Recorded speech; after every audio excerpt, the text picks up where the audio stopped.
It's jingle bells, but why can't Watford win away? That's what we're exploring on this week's Where Hornets Walk. Plus, is Bachmann holding the team back? I'm sure our lads here are going to have something to say about that.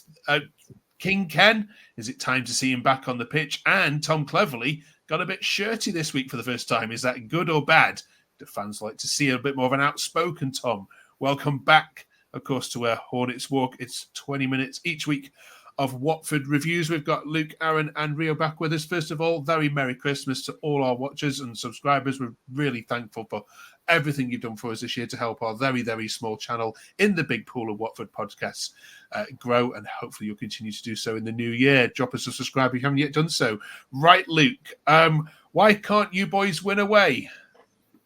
I think it's something with like the mentality that we set up away. When we played like Hull, for example, a couple of weeks ago, we really fancied them on paper, and we just set up really on the back foot towards teams that we should be punishing. But with the Burnley game, I actually did fancy us, which is very rare for me to fancy us in an away game. I just thought the way Burnley set up and controlled the ball well, and we tend to be quite good at counter-attacking, especially when we're set up well. I think I tweeted before the game, I said I fancy us to win 1-0. And, well, how did that go? Not very well. But I really do think that there's something within the mindset of the club. I know Cleverly said it, that we just seem to not be able to repeat what we can do at home away. And if I don't think there's too much of any atmospheres away. We spoke a couple of weeks ago about what atmospheres are like. There's only a few grounds where you really can sort of feel the atmosphere in an away ground, which might put you off a little bit. But I think there's no reason why we shouldn't set up the same away from home. The game against Plymouth away a few weeks ago, that was probably our best game we played away, or even at home as well. That's how we should be continuing, but we just don't seem to really get off to this on the front foot, and we always seem to be sort of just trailing back from there away from home, which is frustrating, because that will be the difference between us getting playoffs and not. You'll be glad, Aaron, over Christmas you've got a couple of home games now then, won't you? What would you put it down to?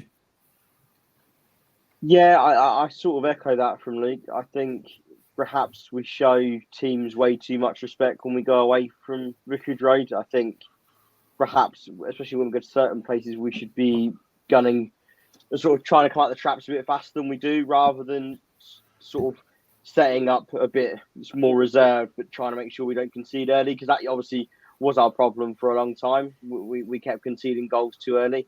Now we've rectified that problem. We've done it by sort of being a bit more passive and reserved in how we start games. I think it's something that just got to be worked on. And, we're a good enough team at home, so it shouldn't be that much of a difference just because we're not in front of our own fans. Okay. Ria, I'm coming to you for this one, not Aaron, quite deliberately.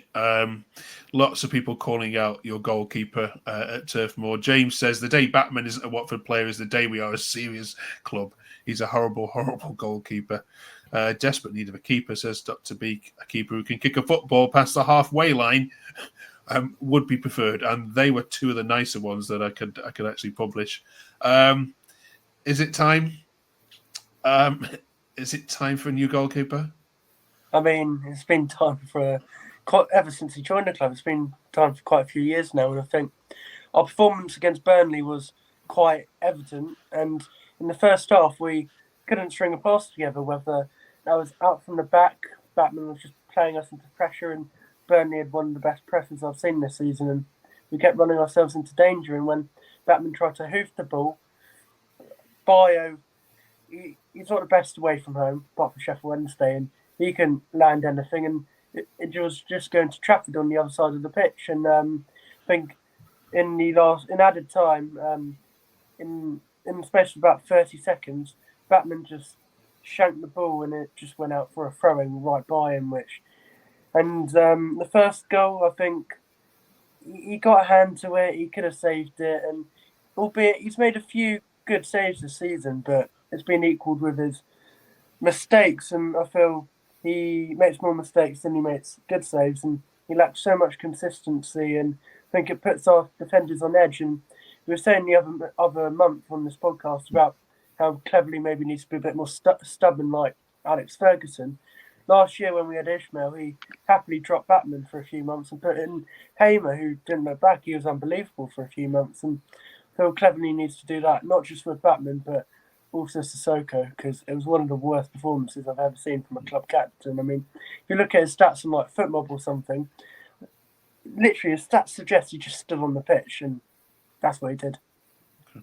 The Ipswich goalkeeper, Ladlaki, who took them up last season, is sat on the Burnley bench doing nothing. Is that not worth a dabble, perhaps even in the loan market, Luke? Or do you think that the goalkeeper, as bad as it is, it's not your priority come January?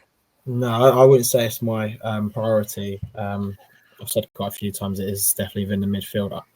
With Backman, he has his moments as well as he has his bad moments, and I think the last few games he's been a lot more better for us. He's made some really good saves, which at the end of the day is what he's supposed to do. He's not the best keeper with his feet, but there's not many keepers in the Championship that are good with their feet. And it is one of those things. It's a new sort of role in football, when it's tough to get it right. And it does. Well, it doesn't help when we're at home and we're passing the ball around the back and everyone's moaning, growing it back. It doesn't probably help with his confidence at all. But his shot stopping, which is the reason he's supposed to be in goal, he's been a lot better recently. And yes, he's had that sort of few off games where he hasn't done great. But I think if there is a loan potential where it won't sort of break the bank too much, I think that's the right thing to do. But in terms of priorities that we need to have for Jan, I wouldn't say a goalkeeper is one of those. Okay. Aaron, lots of people were mentioning about we just lacking perhaps a little bit of experience on the pitch. And I never pass up an opportunity not to talk about big King Ken Semma. So I was delighted to see this particular tweet from Kevin at the weekend. I still think not playing King Ken is a bad move. His skill, experience and passion is what you need in these particular tough games. Do you agree, Aaron? I have been surprised to see him sort of phased out at this part of the season. I don't think he should start, but I do think there's more of a role in this team than he's being used for. Certainly when we play the back 3/5, I do think he's an adequate sort of, maybe wouldn't start him from the off in every game, but certainly that option to switch between him and Larouche, because Festive Fixtures is absolutely wasted on that left-hand side. He is one of our best players, and he has to play on his favoured side, because that's when you're going to get the most out of him. And I think, although I like Ryan Andrews, I think we're really wasting, he was arguably in our top 3 performers this season, because we're shoehorning him in by putting him on the left side. So I would bring Ken back into the team more, not necessarily starting, but definitely rotating with Larouche in the left wing back role, should we continue to play the 5, which cleverly did switch to, because I think where the Burnley game was lost was that midfield. There was nothing between the defence to the attack to sort of bring transition play forward, because like Rio mentioned, I mean, Sissoko put in one of the worst performances we'll see from an individual player this season. We're coming on to that in a minute, no doubt. But Aaron, I've got to ask you, the second goal that Burnley scored, was even you salivating as a football fan, just how good it was? It's a good goal, but it absolutely could have been prevented. Again, if you look at it, you've got Duomo tries to press before the 1-2, obviously gets caught out by the 1-2, and then Sissoko's practically on the penalty spot, standing absolutely still, musical statues. It was an absolute joke, but fair enough, good goal for them. Rio, let's get to the Sissoko points then. Kieran says, is there any Watford fan that still thinks Sissoko is good? I'd like to know what they're watching if they still think that. Jamie says, fair play to Sissoko for somehow managing 90 minutes for the other team. Congrats for Bachmann for hoofing the ball off the pitch for at least 50 times in one match. I tell you what, you Watford fans are turning into a proper sarcastic bunch. Right, Rio, do you still think Sissoko is good? Answering Kieran's question.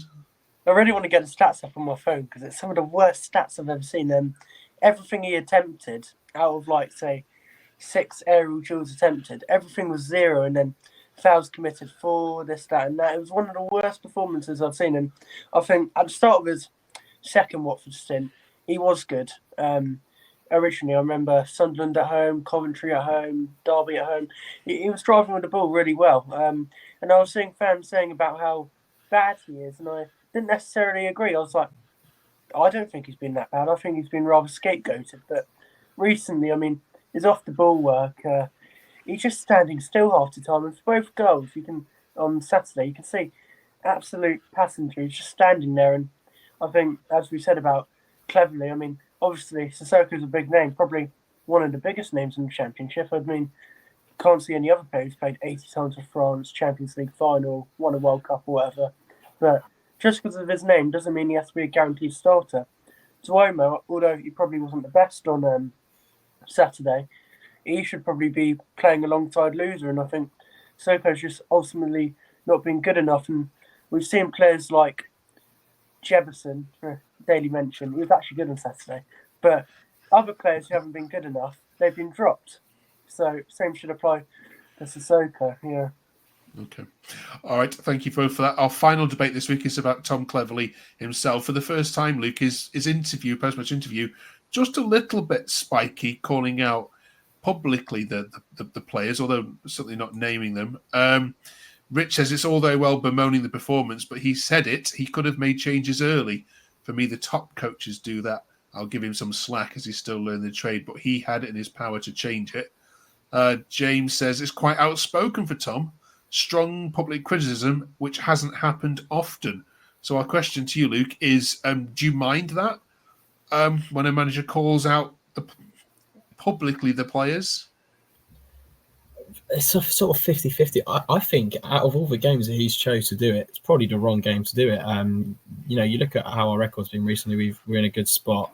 I think if he was going to do that sort of reaction, it should have been in the Luton away fixture. That's the one he should have been saying that, because he knew how the fans felt. The fans feel very different to how we felt about Burnley away to Luton away. And if he gets a reaction from the side, good. But it also is we've got a tough run of fixtures, and if you want to be on the team side, you want to get it right now, because this could be an end all of our season if we pick up some really good points against some sides who are lower down the table. I think it's picking and choosing when it's right, but who knows? Maybe it's what they needed. It could improve our way form. Okay. Cheers for that. Aaron, home games now against Portsmouth and Cardiff. 6 points, isn't it? Yeah, it has to be, really. If the aspiration is still to put yourselves amongst those playoff positions, then you have to beat the teams that are in the bottom half of the table. It's sort of a non-negotiable, especially obviously Portsmouth. I know they've looked a little bit better recently, and I do think they're in a bit of a false position there, where I think there's a lot more to that team can give than what they have. But even still, I just think that those two sides have been around the foot of the table the whole season, and that if you're not taking the maximum points from those games at home, you've got to have a hard look at yourselves. Okay.